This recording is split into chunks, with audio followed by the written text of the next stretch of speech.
This is incredible Hobbiton, New Zealand.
Hi there, good afternoon.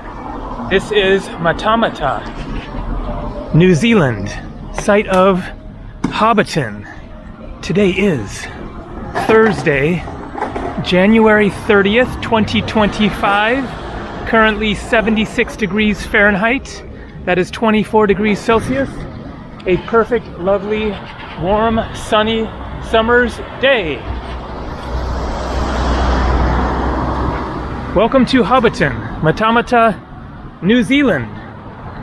Just arrived here last night, driving from the north. A long day's driving, 6 hours. Got stuck smack in the middle of rush hour traffic going through Auckland to get down here. And so I have to say, this area of New Zealand reminds me so much of the Central Valley of California. It is just about identical. The town, the surrounding farms and fields and everything. New Zealand all around, as I've mentioned already, really reminds me a lot of where I'm from in California, various parts of it, Northern California, Southern California, etc. And so this is definitely going to be a very unique and interesting day going to Hobbiton. So I read The Hobbit when I was a kid, tried to read Lord of the Rings. This is where I'm staying, as I showed at the beginning. Horse and Jockey, bar, gaming, restaurant, hotel. And so I read The Hobbit when I was a kid, started reading the Lord of the Rings trilogy, and I just wasn't getting into it. It wasn't grabbing my attention like The Hobbit did. I was just too young, I guess, to be able to grasp the events and everything. But later I read the whole trilogy as an adult, and of course saw all of the movies, the Lord of the Rings trilogy and the Hobbit trilogy, of course by Peter Jackson, filmed much of it in New Zealand, including here. This is just one of the movie sets where the Shire, the Hobbit village, was filmed for both the Lord of the Rings trilogy and the Hobbit trilogy, starting in March of 1999 for the Lord of the Rings movies, and then later in 2011 for the Hobbit movies. So it looks like a really beautiful, interesting place just outside of Matamata here, about a 15-minute drive. But first, there is something that I want to see before doing that tour, so you have to book that tour in advance. I booked it yesterday. It is at 3:20 this afternoon, which is in about an hour, and you have to get there 20 minutes early. So I'm going to rush over to something else and check that out, and then we'll get over there and start the tour. Here is the rental car, $50 US per day. So this all just looks so much like Central California. except more mountains there. The Central Valley of California is really, really flat, but there are mountains off in the distance, of course, the big Sierra Nevada. But these, you know, in 500 meters, green turn right. fields, the types of homes, the trees,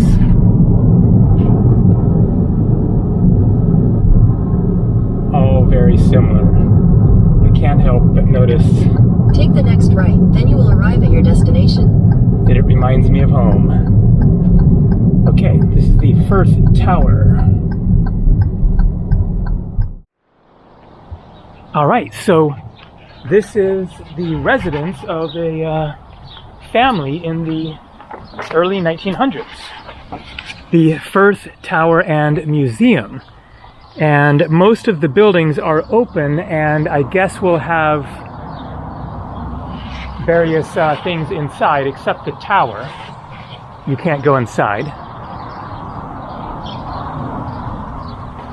But here you can see Macaw Homestead, built 1902.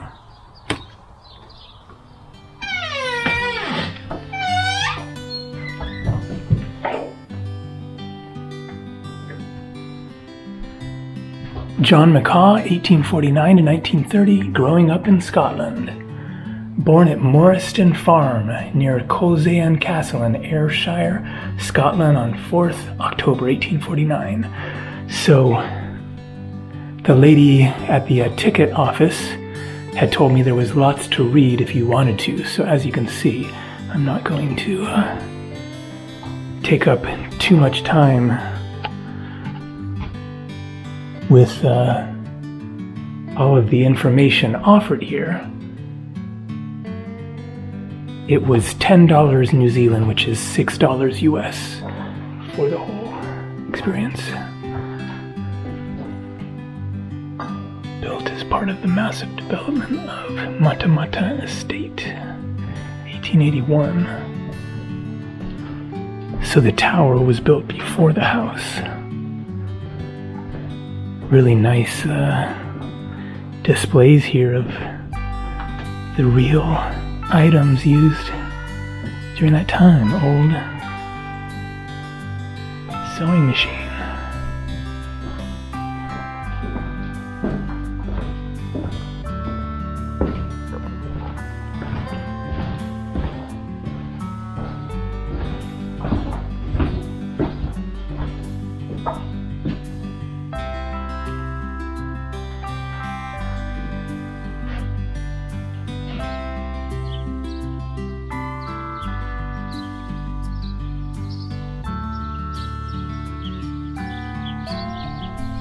J.C. Allen, 17th December 1914.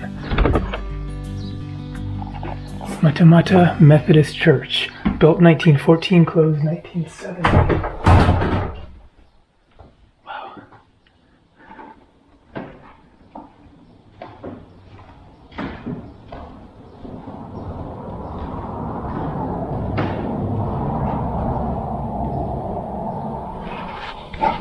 Okay, time for me to get going and drive over to Hobbiton. Looking forward to it.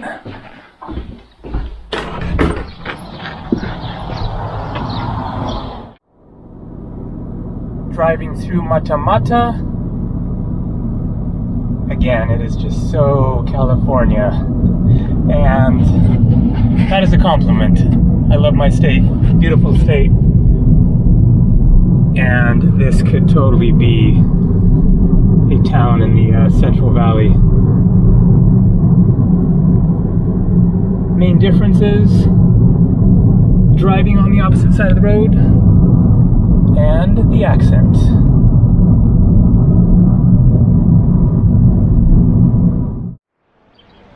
Welcome to Hobbiton Movie Set. This is where you check in. So the tour cost 120 New Zealand dollars, that is $68 US, for a 2.5 hour tour in which they take you all around and tell you stories and explain everything. And so they say arrive 20 minutes early. There was no line there, so that took just a minute, and so I have 15 minutes to wait and then stand in line over there and start the tour. Looking forward to it. Truly an experience of a lifetime. And while I'm waiting, got a scoop of Hokey Pokey ice cream. It is a classic New Zealand ice cream flavor. $4.50 New Zealand, that is less than $3 US. At least it's cheaper than Auckland, where I paid $13 New Zealand for an ice cream in a waffle cone.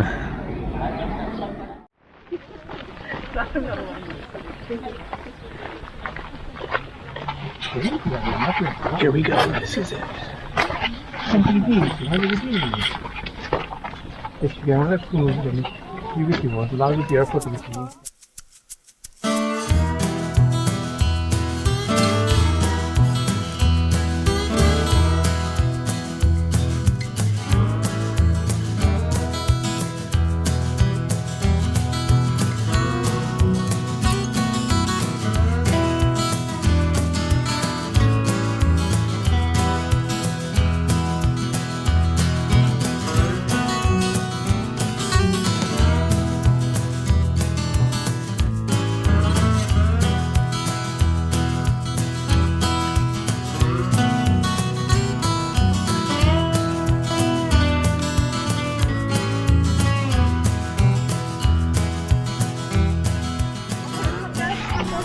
And there will be a free beer at the end as well. So we can't go inside these Hobbit homes, but we will go inside a couple of them later. Man, it is so nice. It's just the perfect Hobbit village. So cool. So you can see lots of other tour groups.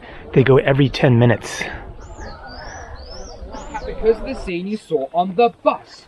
In that scene we have Gandalf and Frodo coming through between the two walls on a horse and cart. They come rolling down this path up the hill behind, and they go to Bag End with the big green door at the top. But we have other scenes taking place here. We have our 4 hobbits returning after their adventure at the end of the Lord of the Rings, coming through between the two walls on their 4 ponies after they've destroyed the ring. And finally we have another very famous scene at the start of The Hobbit. This one involves Bilbo, and he begins at Bag End, where he's just signed his contract to become a burglar for the dwarves.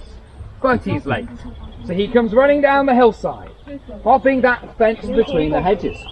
Down through the vegetable patch he runs, and he runs over there between the two walls, waving his contract in the air. Now as he does so, he says a very famous line. It's 5 words. Does anyone know what he says as he waves his contract and runs that way? I'm going on an adventure? Yeah, there we go!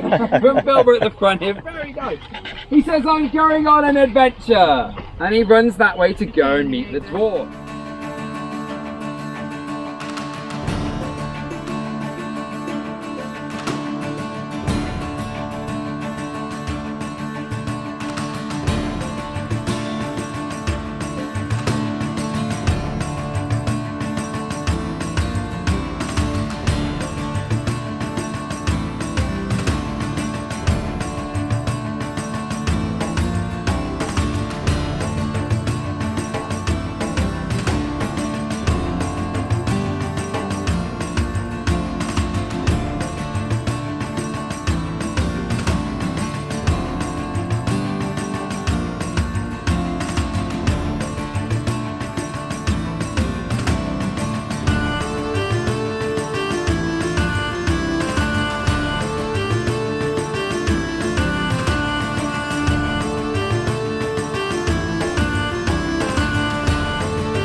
Ni hao to my Chinese friends. Hello, what language you all speak? Alright guys, well welcome to Bag End everybody. Now, do we know who lives in here? Who? Bilbo Baggins, yeah, you're Bilbo today, aren't you? And who else lives here? Frodo. And who moves in after Frodo? Anyone? What, who is it? Samwise Gamgee. You've read the appendices, very good. Well guys, when Frodo goes off to the Undying Lands, he gives Bag End to Sam. And Sam moves in with his 13 children. I know, fills up the place guys, I have to say. Him and Rosie, lovely couple. But while we're looking up, look at that tree. Remember I said it's completely artificial. But what do you think from here? Does it look more real or less real? More real, less real? Fake tree. Well, the best way to tell is look at the leaves for me. You might notice they don't move. They stay fixed at all times, okay? They're hand wired on with metal, that's why. Now, look down towards Bag End itself. This is the largest hobbit hole we have, and it goes a full 180 degrees around the corner. Now, I like to point out there are two ways a hobbit will show off how wealthy they are. Look first, how high up the hill the hobbit hole is. Do you see any higher hobbit holes anywhere? No. That means they've got a lot of money. The second way we know they're rich is because of the amounts of windows. The more windows you have, the more light gets in the hobbit hole, the more money you had to build it. Bag End has 12, they go all the way around the corner, and most hobbit holes will have 1, 2, or no windows at all, so look out for that today. And everyone over here, look inside the door. Now it looks like there's a full movie set in there, but there's not. We never filmed inside a hobbit hole on the Alexander farm. In fact, they've only decorated the first 3 meters, so that when opening the door, it looks like there's a full set. But actually, any interior scenes were filmed down in Wellington at Stone Street Studios, okay guys?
And this is where Bilbo has his 111th or his 111st birthday.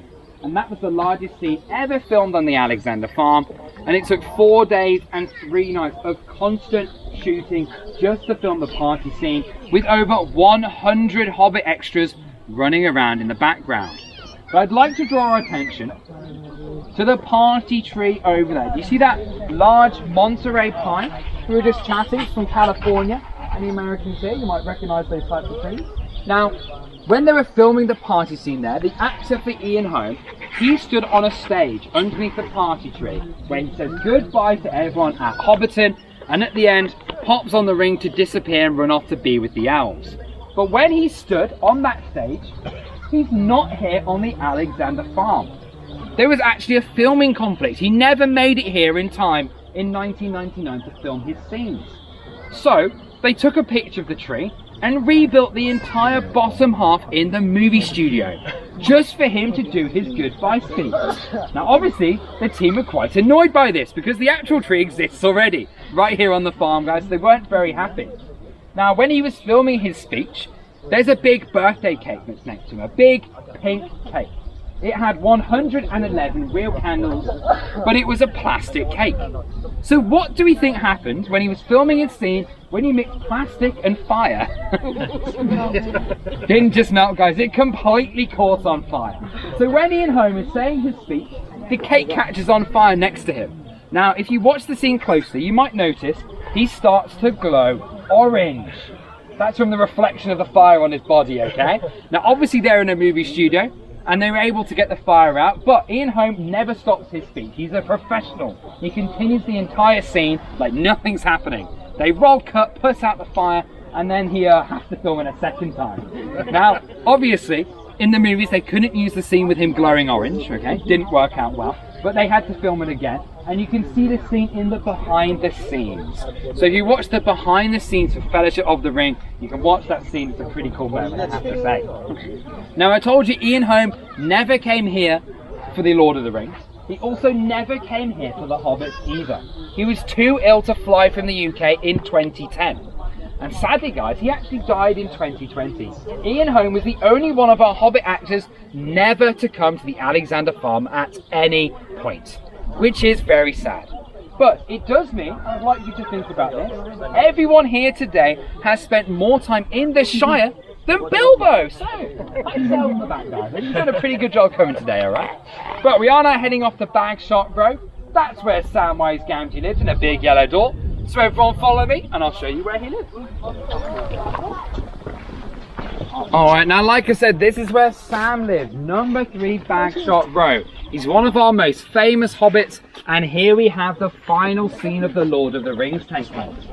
In that scene, Sam comes walking up that path on the right, up towards the front door, and his daughter Eleanor comes running out and he gives her a big hug. That's the last scene in the movies. It's very cute. But what makes it slightly cuter is that while they were here for several years filming, the cast brought their own families along. Now, the actor for Sam is called Sean Astin, and the little girl he hugs is his own 3-year-old daughter. That's his own daughter, Ali. So now we know why he has the big smile on his face. He sees his own daughter dressed up like a hobbit, run out of an actual hobbit hole, and he gets to hug her. Very cute, right, guys? And I told you it was the last scene in the movies. It was also the first one they shot back in 1999. So at the time, Sean Astin's daughter Ali was 3 years old. But we'd have 4 years passing between filming that scene and seeing it in Return of the King in 2003. So she'd be 7 by the time she got to go to the movies, see her big moment, hugging her dad. But I think it was worth the wait, right, guys? It's still very cute. Now, do you see these red and green doors at the bottom? These are fully furnished hobbit halls, and we're about to head inside to take a look at them. So if that sounds good, follow me, everybody. How do you open the door? It's very difficult. Are you ready? Difficult instructions. So, you turn the handle, you push open the door. Wow, and open it all the way to the back. Oh, fantastic. Look at that. It's pretty cool, guys. And just keep heading through, guys. You've got loads to explore in here. Head all the way through. You can touch everything.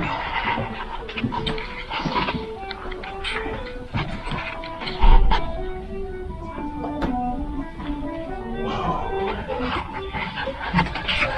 Amazing. It is so cozy.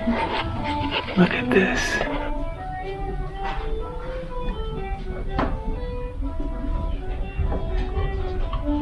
He said unless they're glued down, those are glued down, so otherwise you can touch things.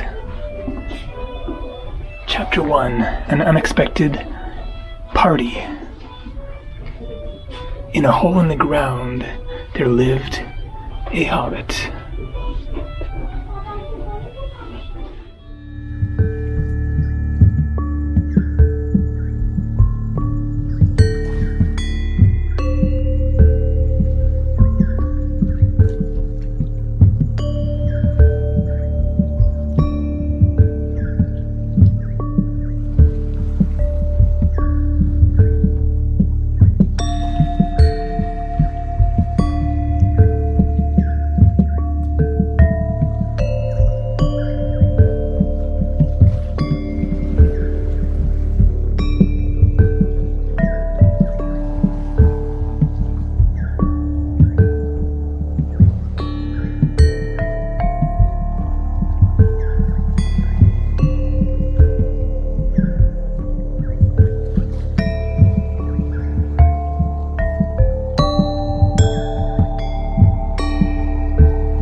And so we're now heading over to the Green Dragon Inn for our complimentary beverage.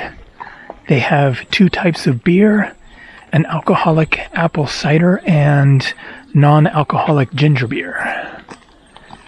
I'm going for the amber ale. They also have a stout, but it feels a little warm for a stout.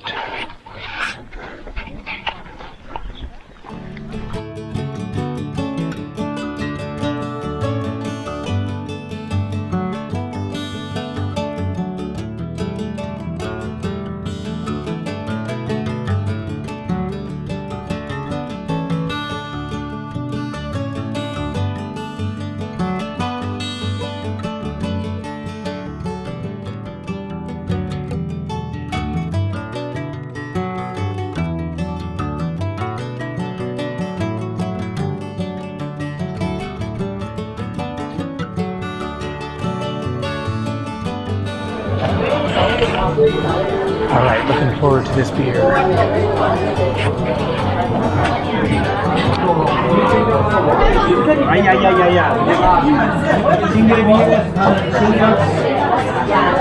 So I changed to the stout at the last minute because the amber ale was only 3.7% alcohol. This is 5%.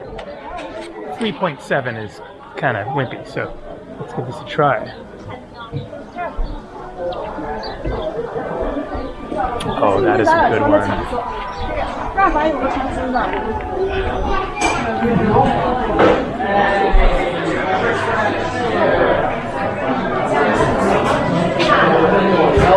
Love these kinds of pubs.